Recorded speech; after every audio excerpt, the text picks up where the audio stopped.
자, 안녕하십니까.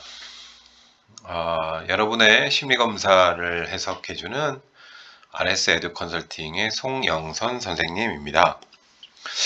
자, 오늘 시간에 여러분들하고 같이 해석해 볼 검사는 학습자 유형 검사, 여러분들의 공부하는 스타일을 유형을 알아보는 그런 검사입니다. 아마 여러분들이 검사는 다 하셔서 결과지는 다 가지고 계실 거예요. 여러분들 가지고 있는 결과지를 잠시 일단 살펴볼까요? 결과지 내용이 어떻게 생겼는지.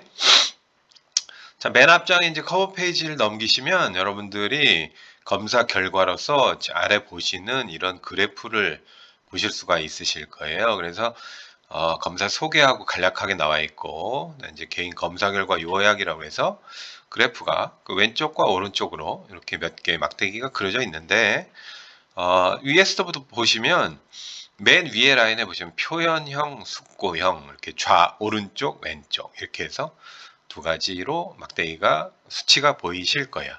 이게 뭐냐면 여러분들의 그 왼쪽하고 오른쪽하고 이건 비교하는 거예요. 그렇죠? 왼쪽이 높은지 오른쪽이 높은지 이걸 비교하는 겁니다. 이 검사는. 그래서 보시면 왼쪽에 표현형이 있고 오른쪽에 숙고형이 있는데, 표현형은 64점으로 돼 있고 그래프 수치가, 숙고형은 56점으로 돼 있습니다. 이 경우에 그러면 64가 56보다 더 크기 때문에 여러분들의 검사 결과 유형이 왼쪽이 높은 표현형 이렇게 되는 겁니다. 마찬가지로 밑에 내려가 보시면 왼쪽에 두 번째 라인에 구체형과 추상형 이렇게 두 가지로 나눠져 있는데, 오른쪽에 추상형 쪽이 64점으로 구체형 왼쪽에 48점보다 조금 높죠. 그래서 두 번째 라인에서는 추상형이다 이렇게 이제 고르는 겁니다. 그래서 마찬가지로 여러분들 검사 결과를 보시면 윗줄부터 하나, 둘, 셋, 넷, 그다음에 아래 그 두뇌 유형까지 이렇게 해서 왼쪽과 오른쪽에 어떤 것이 더 높은지 이렇게 이제 나와 있어요. 그래서 더 높은 그 그래프와 수치에 해당하는 것이 여러분들의 유형이다 이렇게 일단은 이해하시면 됩니다. 각 그래프의 그 유형, 그 단어가 어떤 걸 의미하는지는 뒤에서 자세히 살펴보도록 할게요. 자, 일단 검사 결과는 그렇게 이해를 하시면 되겠고요. 그 다음 장에 넘어가시면 그래서 여러분들의 학습 유형이 결과적으로 무슨 유형이다 해서 이제 알파벳 4자리가 나와 있는 걸 보실 거예요. 알파벳 4자리와 그리고 캐릭터, 그렇죠? 동물 캐릭터 하나가 보입니다. 그래서 그렇게 이제 여러분들의 상징 유형을 동물로 나타내고, 그 다음에 이제 알파벳으로 이제 나타내는 건데, 그 알파벳은 위에서 보시는 것처럼 이 알파벳이 다 하나씩 이렇게 조합이 돼 있어요. 그래서 그 높은 거를 알파벳 순서대로 이제 뽑은 것이다라고 생각하시면 됩니다. 그래서 이 AR는 E 타입, A 타입, R 타입, O 타입의 조합이다 이렇게 생각하시면 됩니다. 그 다음에 두뇌 발달 유형은 둘 중에 어떤 쪽의 두뇌 유형이 더 높은가를 보여주는 것으로, 지금 여기는 이제 좌뇌형이 높게 나왔는데 그 설명은 뭐 뒤에서 좀 살펴보겠는데, 여러분들의 두뇌 구조가 왼쪽 뇌를 더 우세하게 쓰는지 혹은 오른쪽의 뇌를 더 우세하게 쓰는지를 보여주는 그런 결과다라고 간단하게 이해하시면 될 것 같아요. 자, 그럼 뒤에 보시면은 따라서 이제 그 각 개별 유형별로 지금 보시면 설명이 나와 있어요. 그렇죠? 그래서 제일 위에 라인에 있는 표현형, 숙고형, 이제 그 설명 이제 쭉 나와 있는데, 여기서 이제 뭐 설명은 여러분들이 쭉 읽어 보실 텐데, 뭐 대표적으로 볼까요? 표현형을 보면은 표현의 학습자는 활동적으로 정보를 찾는다. 여기서의 활동은 어떠한 것으로 어떤 학습 활동을 의미한다. 이렇게 쭉 나와 있어요. 그래서 그 여러분들이 우세하게 나와 있는 그 유형에 해당하는 그 내용을 참고하시면 될 것 같아요. 그렇죠? 그래서 그렇게 이제 이해하시는 건데, 선생님이 설명하기 편하게 하기 위해서 이렇게 한번 정리를 한번 해봤어요. 그래서 여러분들이 검사 결과를 해석할 때 일단 요 내용을 좀 보면서 개괄적으로 이해를 하시고, 그래서 이제 그 설명의 내용에 이제 구체적인 것까지 자세히 읽어보시면 내가 이러한 학습의 어떤 행동이나 그런 특징을 가지고 있다 이렇게 이해하시면 되겠습니다. 자, 그러면은 그 유형별로 한번 특징을 한번 볼까요? 그래서 자, 첫 번째 라인에 있는 제일 위에 라인에 있는 보시면 표현형하고 숙고형이라는 두 가지가 있었죠. 그래서 이렇게 쌍으로 항상 이렇게 비교가 되는 그런 유형이다. 이렇게 보시면 됩니다. 그래서 자, 맨 위에 표현적 숙고형은 뭐냐면 표현을 많이 하는 스타일이고 생각을 많이 하는 스타일이다. 이렇게 둘로 나눠진다라고 생각하시면 됩니다. 그래서 표현이 많은 사람은 어떤 게 있어요? 특징이 활동적으로 하는 걸 좋아하고 그룹 활동이나 의견 교환 이런 걸 좋아하고 반면에 생각을 많이 하는 그런 스타일은 숙고적이고 분석적이고 좀 치밀하고 그다음에 독립적으로 혼자 공부하는 걸 좋아한다. 이렇게 약간 대비되는 그런 특징을 갖는 거죠. 그래서 여러분들이 위인지 아래인지 어느 쪽인지 요걸 좀 한번 좀 점검해 보자는 그런 의미가 있다. 이렇게 생각하시면 될 것 같아요. 그래서 자, 그러면 어울리는 학습법은 그 각각 어떤 게 있는지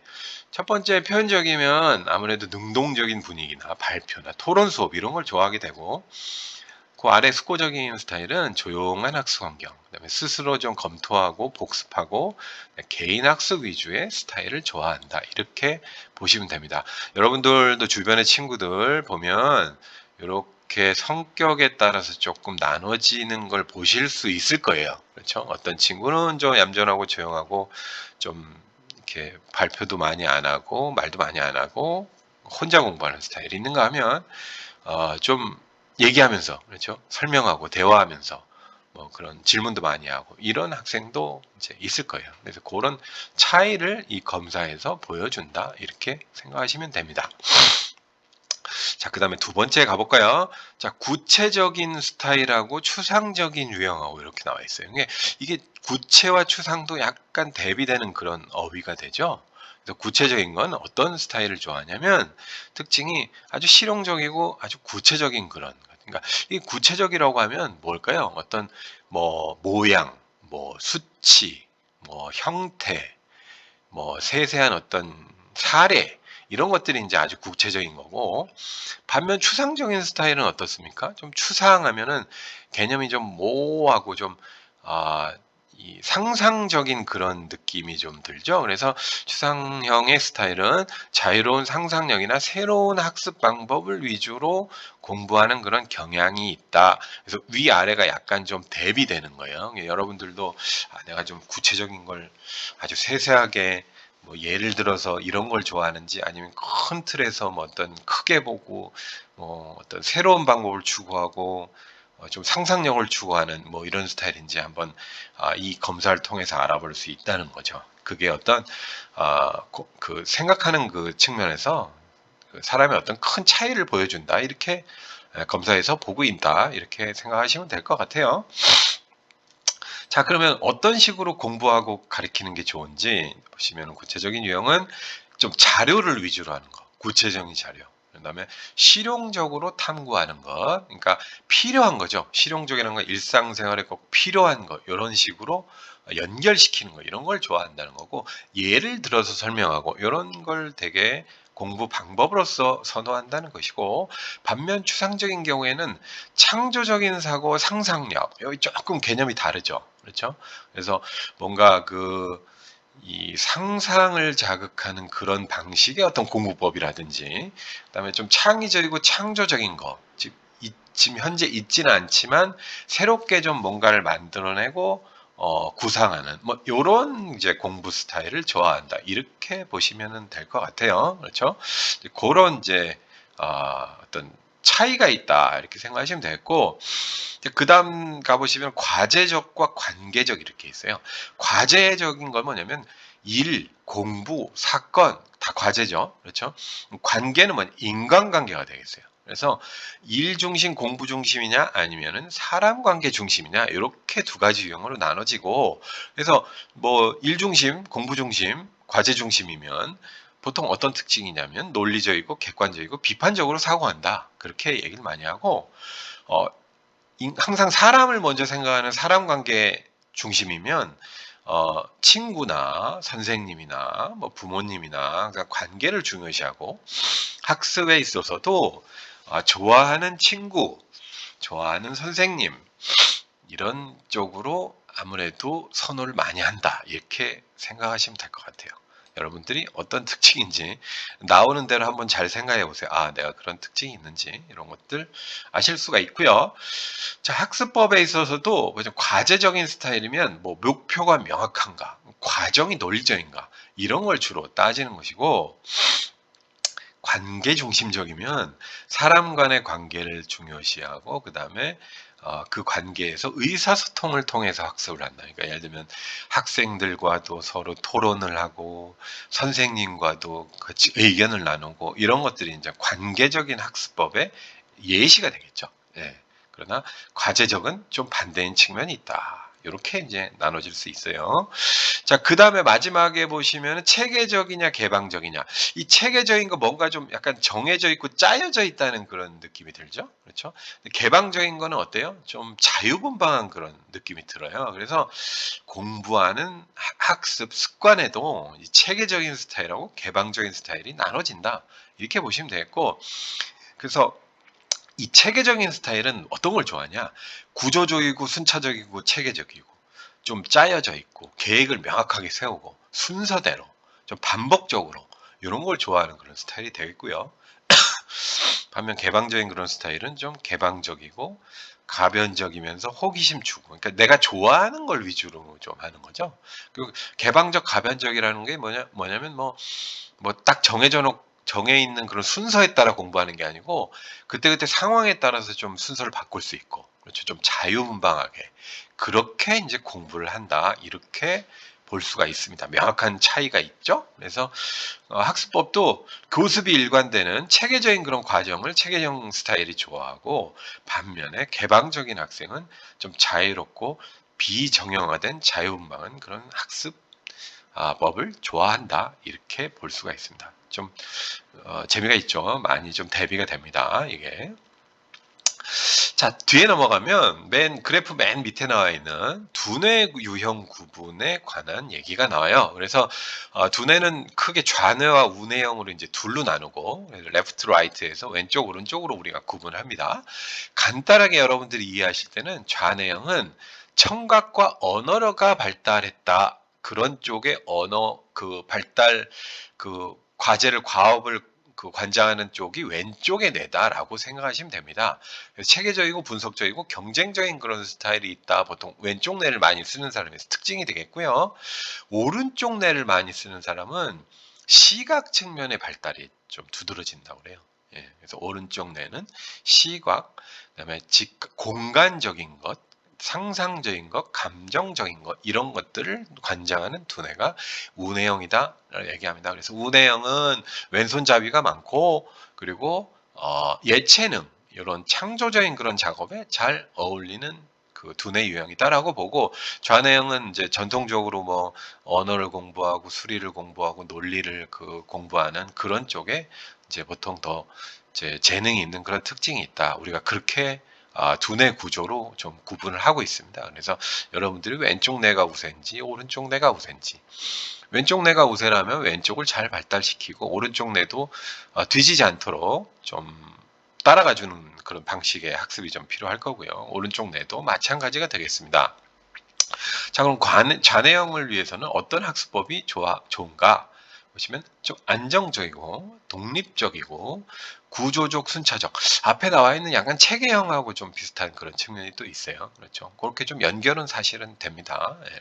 반면에 우뇌형은 어떻습니까? 활동적인 학습, 네, 활동적인 거. 시각, 아까 이제 시각 얘기했으니까 시청각 그런 자료를 활용하는 것. 네. 그다음에 선행학습을 너무 하게 되면 좀 흥미가 떨어질 수 있으니까 과도한 선행학습은 좀 안 했으면 좋겠다. 요런 권고 사항도 좀 있어요. 이렇게 이제 좌뇌형과 우뇌형은 명확하게 구분되는 그런 특징이 있습니다.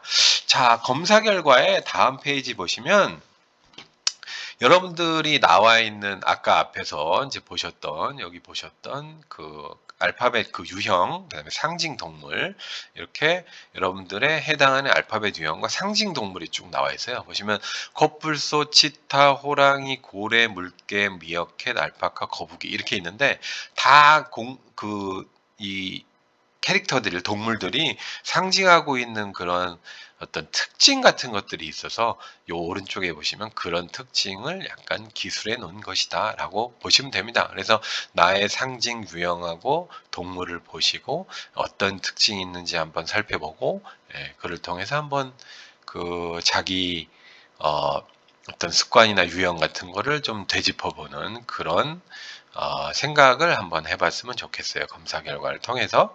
다음 페이지도 마찬가지로 이렇게 8개의 동물 상징이 나와 있고 알파벳 유형이 나와 있습니다. 그래서 총 여러분들이 가질 수 있는 유형은 총 합계 16가지가 되겠어요. 그 중에 여러분들이 어떤 유형에 속하는지를 한번 보시고 잘 읽어보시고 아까 선생님이 얘기해줬던 요 선호 심리 그 학습 선호 유형의 여러 가지 요 내용 중에 내가 어떤 쪽에 속하는지 이런 것들을 한번 파악해 보는 그런 시간이 됐으면 좋겠습니다. 자, 그래서 정리하면 오늘 이 시간에는 여러분들과 함께 공부하는 그런 습관, 행동, 그다음에 사고방식, 특징 이런 것들을 한번 좀 짚어봤습니다. 이를 통해서 여러분들의 학습 유형을 이해하고 앞으로 공부를 더 효과적으로 효율적으로 하는데 좀 도움이 많이 됐으면 하는 그런 생각입니다. 자, 그러면 오늘 학습자 유형 검사해서 여기서 마치도록 하겠습니다. 감사합니다.